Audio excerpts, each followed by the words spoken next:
Now we've got an update on PlayStation 4 firmware update 8.0. Beta invites have been now sent out to any of those people in the beta. I used to be in the beta for all of the firmware updates, but I don't seem to be anymore. They're rolling out updates for the 8.0 beta. It appears to be a larger update than what we've had for the past couple of years. Firmware has been like, there's not much to add to PlayStation 4, right? If you sat me down and said, hey Josh, what do you want on your PS4? Like what do you want it to do that it doesn't already do? I would be really hard pressed to tell you.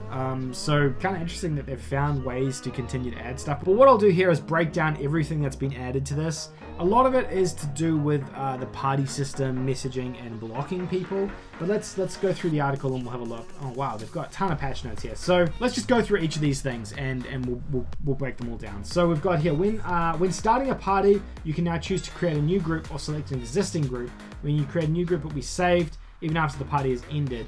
So when you start a party with the same members by selecting the group you previously created. Now this is cool because I play with a particular group of friends all the time. So having a favorites, I guess, for a party invite that you can just send out every time you jump on PSN is really cool. I like this a lot. I think it's a good feature and it will definitely get some use out of me being able to just keep inviting the same friends. We also get here, you can now use your groups across party and messages. You can send messages to a group you created for a party or start a party with a group you've messaged. I mean, it kind of leads into the previous point I mentioned, but yeah, it's a cool feature. I think it's neat. Messages has been added to the screen during parties. When you select messages, you'll see the messages exchanged between members of your group. I don't really know what this means exactly. I'm guessing it's like another way of breaking down who you're messaging. Perhaps in the messages app, when you load it up, it shows like your party members first or something like that. The public private settings for all parties has been removed. Only members of the group can join the party. I don't know about this, like it's kind of just changing something that already existed, but I suppose you create this group and that's your private group, so no one else can see that you've got a party going anyway, so it kind of protects you there if you're wanting to do a private party. You can now change the party settings from the options menu that displays on screen when you select party. You can also manage your party connection settings when you select party voice chat connection. Some more options allowing you to customize your party and alter the settings there. Members of your party can now see when your mic is muted, which is great. It's something that's really frustrating when you have one friend in there who's like not talking, you don't know why he's not talking, and it's because he's muted because he's talking to his wife or his girlfriend or doing something else.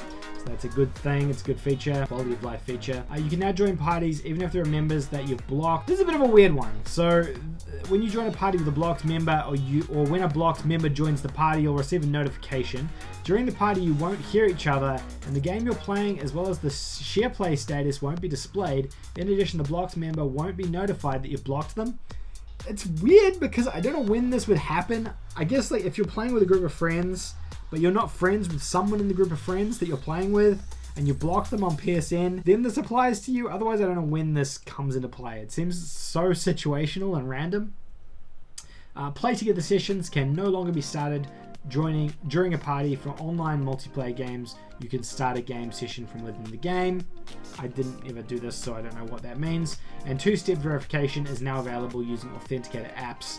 After entering your sign-in ID and password on your PS4, you can complete the sign-in process by allowing the app to access. You can download authenticator apps from the App Store or Google Play. You do not guarantee the functionality of authenticator apps. That's good. It's a safety feature, having additional two-step authentication on the PlayStation as well. I'm okay with that. All of these safety features I'm okay with because the PlayStation 4 accounts seem to get hacked often. I see it on Facebook all the time. People's accounts being taken, asking how they get them back. The following changes have been made to parental controls. We won't bother with that one.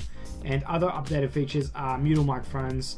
This has been added to the quick menu under sound devices. Kind of useful. Following changes have been made to communities. You can no longer create parties from the community screen, and you can no longer create a new event in events. I don't use any of these features, so I'm not really sure how they work exactly. But that's basically it. So that's the crux of the update. Majority of it is around party stuff and quality of life for the party system. I guess it's probably something that hasn't been touched in a while.